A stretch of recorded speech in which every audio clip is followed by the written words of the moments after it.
What's up, everybody? Soul here with another MENACE video for your review and pleasure, and today we're going to be talking about our boy Kody Greifinger. Greifinger? I don't know, but regardless, this dude is a monster.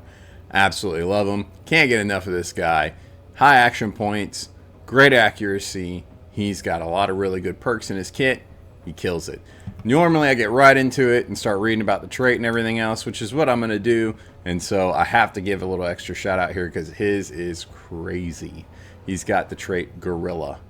Before fleeing the core worlds, Kody Greifinger personally assassinated a host of TCR leaders in politics, military, and business. The traitor had a tendency to shock VIP security by getting in as close as possible for the time being. We can put his terrorist skills to use for us.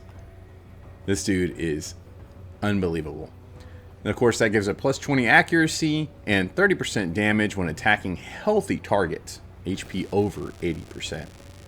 I love that in parentheses it kind of clarifies that. Not kind of, it does clarify that. Because what's healthy, right? Very, very glad to see that. And so I try to play him this way. I'm like, okay, he's guerrilla tactics, guerrilla warfare. Let's have fun with this. And I've played him a few different ways. Let me make that clear.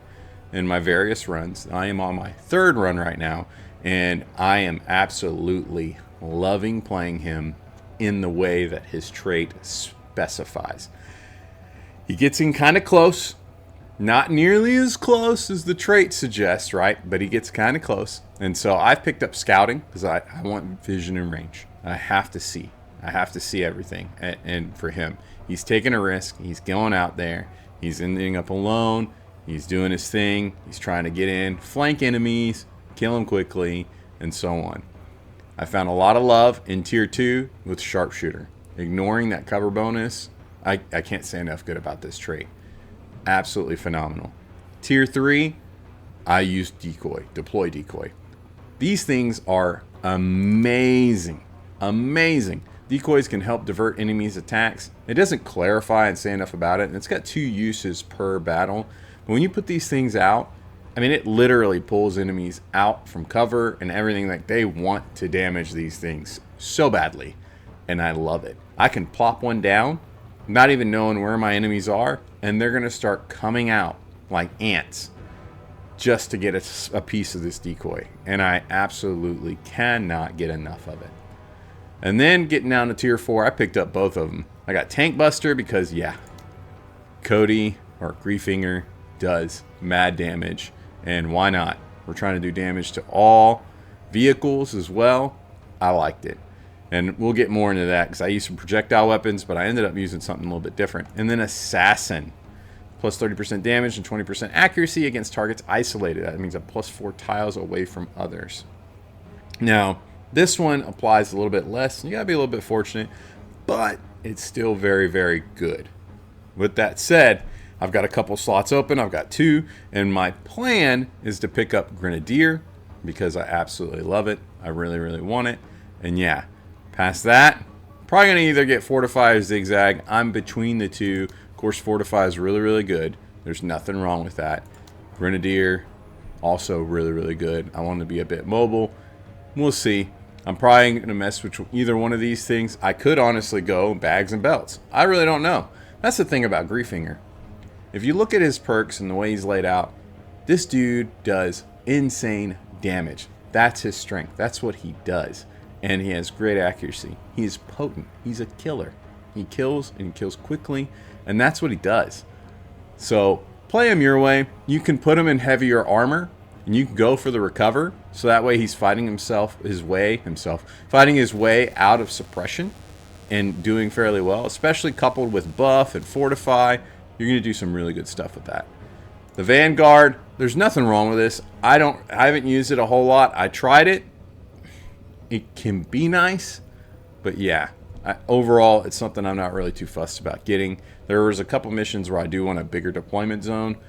That's really not an issue anymore. They've changed the way these missions work, where you're more or less not too crunched on time to get to these targets, these objectives, to save them. That's really the mission that I really want. That is when I got to save the civilians. But with that said, there's so many different ways you can play Greifinger. he does crazy damage. So for me, I want him to do damage, and I want him to emerge from the shadows to do that damage and to be relentless in it doing so. So sharpshooter, like I said, it allows me to go in. Once I dedicate myself to attack, it doesn't matter if it's infantry, it doesn't matter if it's a light vehicle. I even throw Greifinger intelligently, mind you, at heavy vehicles, so it's tanks and everything else, and he does fairly well with my setup. And let me show you that setup. And so here you go. We have Greifinger. I'm going with the max squad of 8. I am utilizing the laser rifle. It has fantastic accuracy, great armor pen at 75, and it does pretty good damage. And on Greifinger, I love it. I can't get enough of it. This guy literally will step out. He can just about one-tap light mechs. Just about. Medium mechs, it's good. He'll hit them hard, disable them, basically mess them up, and he can pretty much two-tap them. Heavy tanks, it's a little bit different. It's going to be a little bit of cat and mouse, but he still can do really, really good damage against them. And if the circumstances favor you, you can get into that health pool within that first round with 2 bursts of this. But it's nice. I mean, an infantry weapon that cuts through tanks, given the right circumstances and support, that's pretty great. You don't have to do anything crazy. Of course, I've got my tank busters. I always keep them with him, but he kills everything, tanks included. Everything. That's crazy. Now, here's where the dice was rolled. I've got him in Jaeger fatigues. You don't want him to take a hit. You can build him in armor. You can build him in better armor. You can make him bulky, or you can take some hits. There's nothing wrong with that. Also, I know a lot of people probably would like to run that infantry special, and maybe you want to throw on the DMR. That's fantastic and great if you're running against, regular infantry, bugs, things like that. It can do a very good job. Maybe you want to run the IAR. There's nothing wrong with this gun. It does fairly well. It's got a 9 range. I think it's decent. I didn't find tremendous joy with it, but it's not bad. I did enjoy Greifinger with the crocodile. I thought that was fun. Him going out with the crocodile, maybe keeping a smaller squad, going in, hitting hard, and not really being known or detected is pretty great and phenomenal. And then with that armor, like I said, Jaeger fatigues is what I got him. If you're running a smaller squad and you're lucky enough to find it, absolutely run that low profile protective suit. It is phenomenal stuff. Once again, if you want the armor, maybe you're throwing him right in the thick of it and he's just going to fight his way through the suppression. There's nothing wrong with going with the heavier armors. I don't think there's really, I don't see him in heavy infantry, the breaching armor. But, maybe you do it. Do it your way. Play the game your way. Have fun with him. I think Greifinger can do it all. He just hits really, really hard. Now, this guy is expensive. His supply cost is high, and his growth potential is low, and his promotion tax is high. So bear that in mind. Having him in the cheaper kit ends up being the better play, in my opinion. But yeah.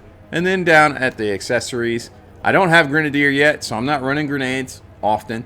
I can sometimes. I'll throw it in there, especially the smoke. Absolutely the smoke. I do find pleasure in using the time charges. I am kind of role-playing with him, running like a gorilla. He gets in and behind, especially when I have objectives or their buildings I have to destroy and things like that. I'll utilize him, go in and set the time charge, set a decoy a few tiles back behind the time charge, and then just wait for the opponent to come walk over towards them, purposely angling the decoy, of course, where they can't easily target it, but they're aware of it. It's a lot of fun. I might have to show a video on that and kind of show how I do it, but regardless, it's a lot of fun. They walk into it, pop the bomb, pop the timed explosive, so good. And then, of course, normally I'd run that infantry magazine. You can get that out of there, the laser rifle. That does not normally go on there. I just haven't switched it out. Smoke is what I'm going to put instead of that. Sorry about that. I'm testing things and running some different stuff. Now, if you don't have a laser rifle, because it can be a little bit hard to get, I do like the bar on him. You want to keep things at an arm's length. Keep them at range.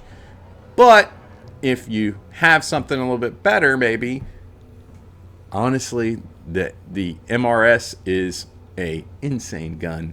I loved it on him a lot with that armor piercing rounds. He will absolutely shred those vehicles still, even with this setup using the projectile weapon. And then, of course, you have these suppressive rifles. You can switch that out and use it. I do enjoy the SOF K-Pack. I just don't like its limited range. But, you know, compared to like the SOCC right here, the ARC SOCC, it has less range.